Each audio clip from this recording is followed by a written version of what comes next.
बोले भारत माता की। आवाज नहीं आई। बोले भारत माता की। वंदे वंदे। आज इस राष्ट्र कथा शिविर कोई संस्था हो, कोई कार्यक्रम हो, उसका 25वां जो साल होता है, रजत जयंती समारोह बहुत महत्वपूर्ण होता है। सबसे पहले मैं देश के पूर्व प्रधानमंत्री, बड़े अर्थशास्त्री, जिन्होंने भारत की अर्थव्यवस्था को एक दिशा दी, उनके निधन पर कल अंत्येष्टि हुई। मैं वहां मौजूद था। अब हजारों बच्चों की ओर से सबसे पहले मैं उनको नमन करता हूं और धर्मबंधु जी को मैं शुभेच्छा देता हूं कि मेरे जीवन का पहला अवसर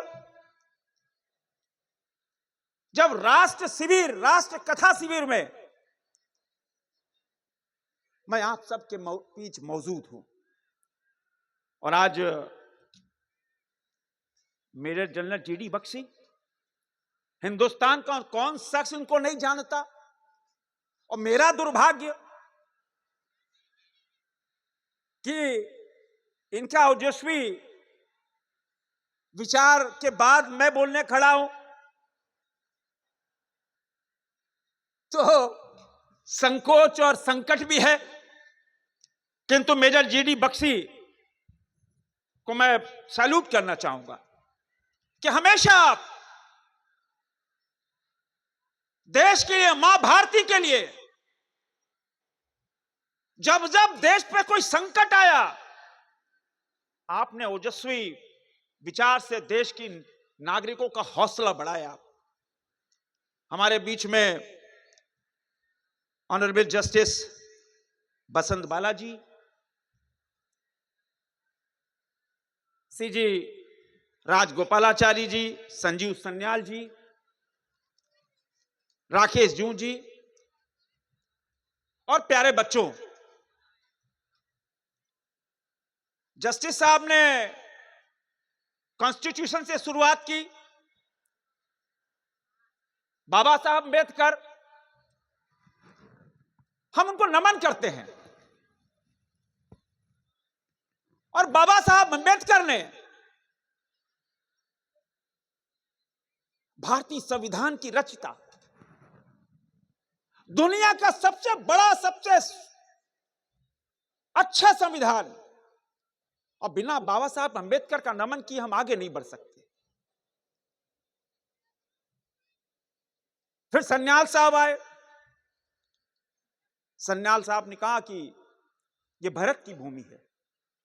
हां, यह भारत की भूमि है, यह वंदन की भूमि है, अभिनंदन की भूमि है। यह वंदन की भूमि है, अभिनंदन की भूमि है, यह तर्पण की भूमि है, यह अर्पण की भूमि है। यहां नदी नदी गंगा है, यहां कंकड़ कंकड़ शंकर है। हम जिएंगे तो भारत के लिए, मरेंगे तो भी भारत के लिए। अटल जी की यह कविता, अटल जी ने कहा था, बख्शी साहब, अटल जी ने कहा था कि जब मैं मरूंगा तो मेरी अस्थियां जहां प्रभावित होंगी गंगा में, तो कान लगा के सुन लेना, उस लहरों में से आवाज आएगी, भारत माता की जय। आपने ये भारत पे चर्चा की, भारत पे चर्चा की। हम सबका सौभाग्य है कि हमारा जन्म इस पवित्र भूमि पे हुआ, जहां राम पैदा हुए, जहां कृष्ण पैदा हुए, जहां गुरु, जहां एक से एक वीर शिवाजी, जहां भगवान बिरसा मुंडा, उस भूमि पे मेरा जन्म हुआ। और ये कोई साधारण भूमि नहीं, हम इसको मां कहते हैं, इस भूमि के टुकड़े को, ये मेरी मां है। और ये मां की भूमि पे एक जानवर होता है जिसको हम गौ माता कहते हैं। गौ माता का आशीर्वाद ले लो, समझो चारों धाम का आपने परिक्रमा कर ली। यह ऐसा देश है। जनरल बख्शी साहब ने सनातनी, कि हां हम सनातनी हैं, मुगलों ने क्या नहीं किया इस सनातनी धर्म को मिटाने के लिए, अंग्रेजों ने भी वही किया, डिवाइड एंड रूल। तो बख्शी साहब, कोई हमसे पूछता है कि संजय जी आपने जात बताओ, मैं कहता हूं मैं तो भारतीय हूं। हाँ, आपकी जात क्या है? बोले मैं बोलता हूं भारतीय है। नहीं, आप समझे नहीं भाई, आपकी कास्ट क्या है? तो मैं तो सनातनी हूं। तो सनातनी तो है, कोई कास्ट होगी ना। मैं कहता हूं नहीं, मैं तो सनातनी हूं। फिर वो अचरज खाता है कि नहीं भाई, आपकी कास्ट क्या है? इस देश के अंदर 140 करोड़ देशवासी गर्व से कहे हम सनातनी हैं। कोई जात पूछे, जात तो बताई जाती है, हम अपना रिचुअल करते हैं, कोई संबंध स्थापित करने थोड़ी आ रहे हैं। अरे हम तो गर्व से कहते हैं हम सनातनी हैं। बख्शी साहब ने बहुत वृहद चर्चा की। नया भारत, ये नया भारत है मित्रों, न डरता है, न झुकता है, न पीठ दिखाता है। और नया भारत को छेड़ोगे, नया भारत छोड़ता नहीं, घर में घुसकर मारता भी है। और नया भारत देखो, नया भारत का कमाल देखो, दुनिया हत प्राप्त थी। यूक्रेन और रसिया का युद्ध चल रहा था, हजारों छात्र यूक्रेन में फंसे थे। देश की जनता बोल रही थी कि हमारे छात्रों को वापस ले आओ। भारत की ताकत देखो मित्रों। जो बख्शी साहब ने कहा कि नया भारत, उसी नया भारत में कह रहा हूं। इस नए भारत के प्रधानमंत्री मोदी ने पुतिन को फोन किया और जेलेंस्की को फोन किया कि भारत के हमारे छात्र यूक्रेन में फंसे हैं। दुनिया में पहली बार ऐसा हुआ कि दोनों देशों ने युद्ध रोक दिया 6 घंटे को, कि भारतीय छात्र निकलेंगे। शर्त यह होगी कि भारतीय तिरंगा लेके जो निकलेगा, वहां कोई गोली बारी, कोई टैंक, कोई गोली नहीं चलेगी। यह हमारा प्यारा न्यारा तिरंगा। अरे देखो नया भारत, अपने छात्रों को तो निकाला, दुनिया के 28 देशों के छात्रों को भारतीय तिरंगा लेकर सेफ जोन से निकाल दिया। ये नया भारत है। 28 देश तो छोड़ दो, हमारा परंपरागत दुश्मन जिसकी आपने चर्चा की, पाकिस्तान, उसके छात्र भी भारतीय तिरंगा लेकर भारत माता की जय करके निकल गए। यह नया भारत। नया भारत का कमाल देखो, दुनिया में पोलियो आया, हैजा आया, दुनिया ने अपने को सुरक्षित कर लिया। 20 साल बाद हमको दे रहा है। और नया भारत देखो, कोरोना, दुनिया ने सोचा कि कोरोना ने जब आएगा करोड़ों भारतीय मर जाएंगे, अर्थव्यवस्था बर्बाद हो जाएगी। नया भारत का कमाल देखो, दुनिया ने जिस दिन वैक्सीन का इजाद किया, वो वैक्सीन का इजाद भारत में ने किया। भारत ने एक नहीं दो दो वैक्सीन का इजाद किया। नया भारत है। नया भारत का कमाल देखो, ना हम पोलियो का, न हैजा का हम टीका ले रहे, भीख नहीं मांग रहे।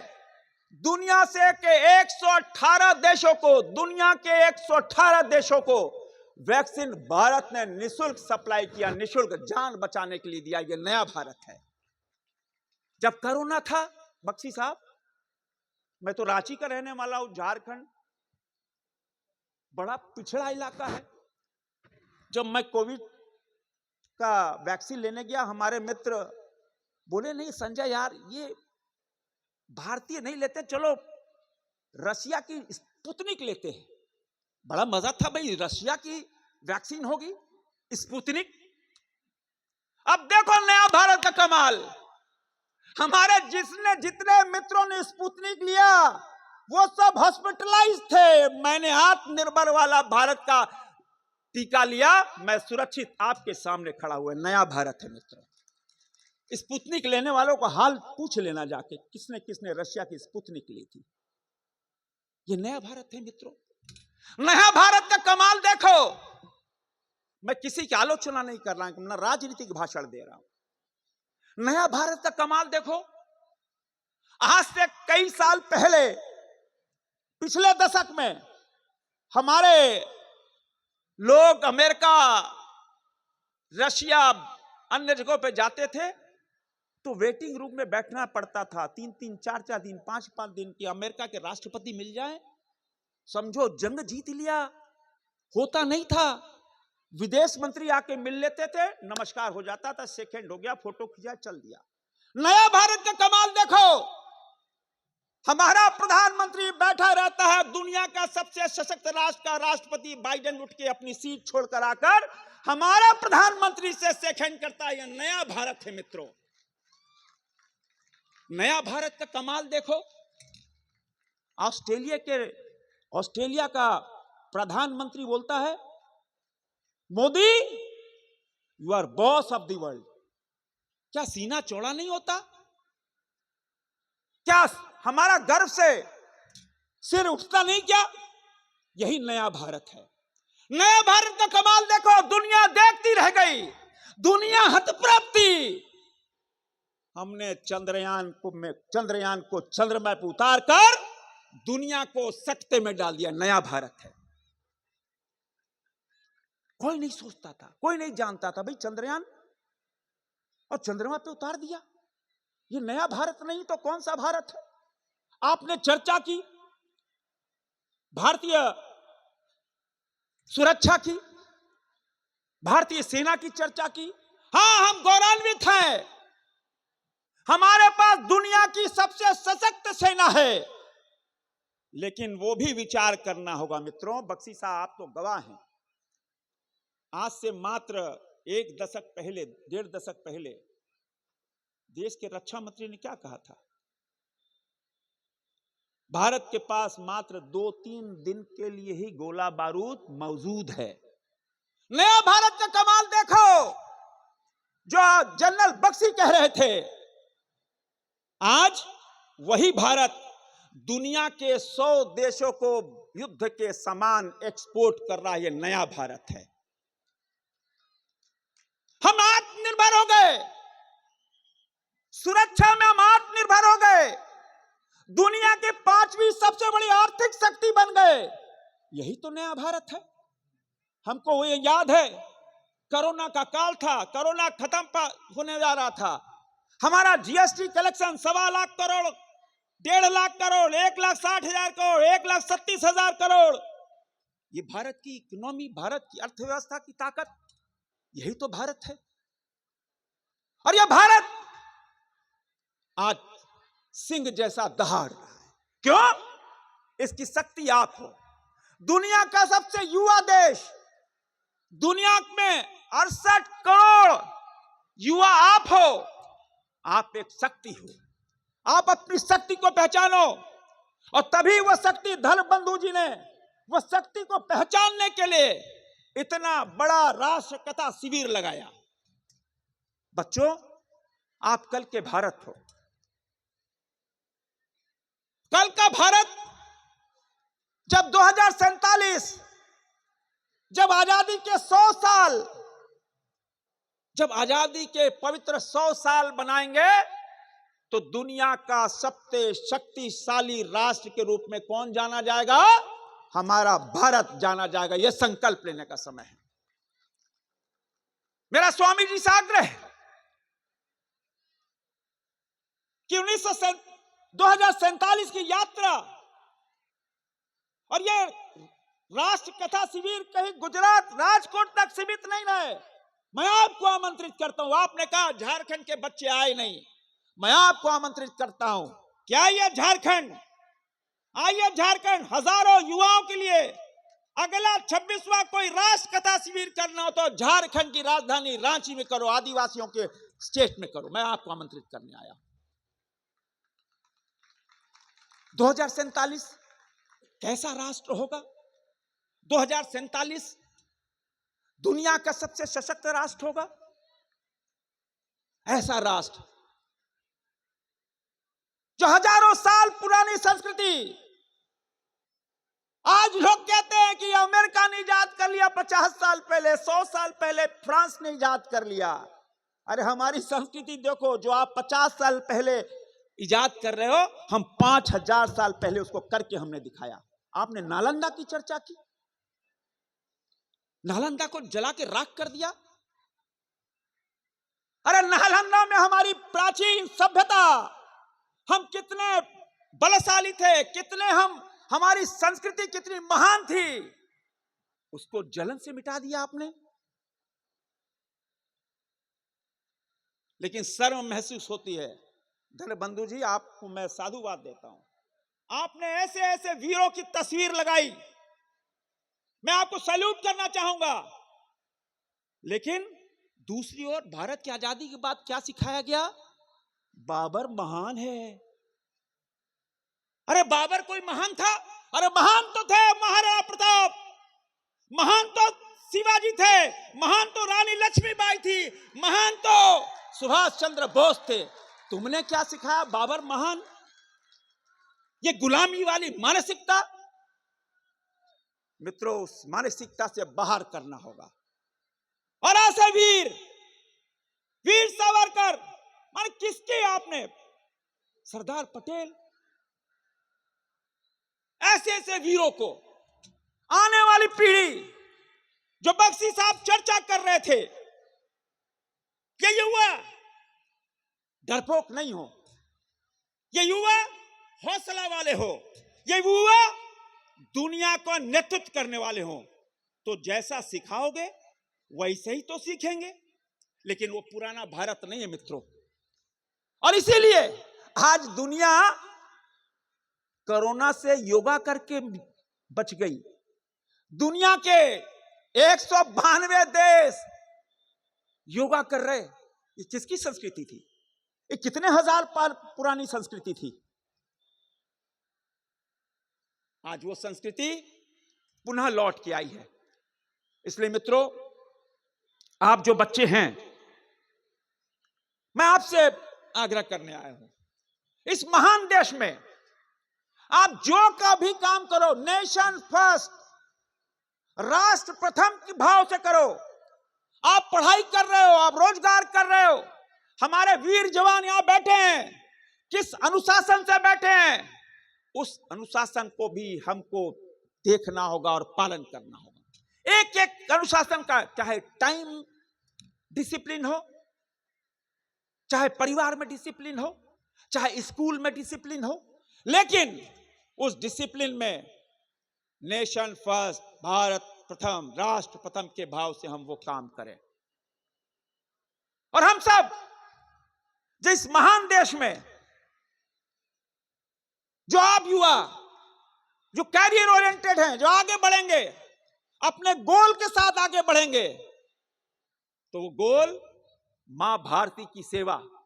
बख्शी साहब, मेरा तो दुर्भाग्य था, मेरी बहुत इच्छा थी कि मैं 1971 का 72 का एनसीसी का कैडेट रहा। मेरी बहुत इच्छा थी कि मैं भारतीय फौज का एक सिपाही बनूं, एक अंग बनूं। मेरा दुर्भाग्य था, किंतु ईश्वर से प्रार्थना करता हूं, अगला जन्म इस भारत की भूमि में होना चाहिए मेरा जन्म, और जन्म होगा तो भारतीय फौज का एक सिपाही के रूप में मैं अपना एक अंशदान देना चाहूंगा। मां भारती की सेवा, ये प्यारा न्यारा तिरंगा, जिस प्यारे न्यारे तिरंगे के लिए हजारों लाखों सैनिक शहीद हो जाते हैं, जिस प्यारे न्यारे तिरंगे की नान बान और शान, जहां -30 डिग्री हो, -35 डिग्री टेम्परेचर हो, वो जवान उफ नहीं करता। वो जवान राखी में, होली में, दिवाली में घर जाने के लिए जिद नहीं करता। क्यों? वो अनुशासन से बंधा है। क्यों? वो मां भारती की सेवा के लिए है। क्यों? वो 140 करोड़ देशवासियों की सुरक्षा की गारंटी लेकर वो -30 डिग्री में वो जवान बैठा। इस जवान को मेरा सैल्यूट है। मित्रों, मैं आपको एक मोटिवेशन के रूप में एक बात बताऊंगा। पता नहीं कितने लोग यहां रांची को जानते हैं, अब शायद जानने लगे हैं। आज से 20-25 साल पहले मैं कहीं वैष्णो देवी या कहीं गोल्डन टेम्पल जाता था, भैया कहां से आए हो? मैं कहता रांची से आया हूं। कराची से आए हो? ना रांची। कहां है रांची? बताना पड़ता था। लेकिन धोनी के बाद बताने की आवश्यकता है क्या बच्चों? है क्या?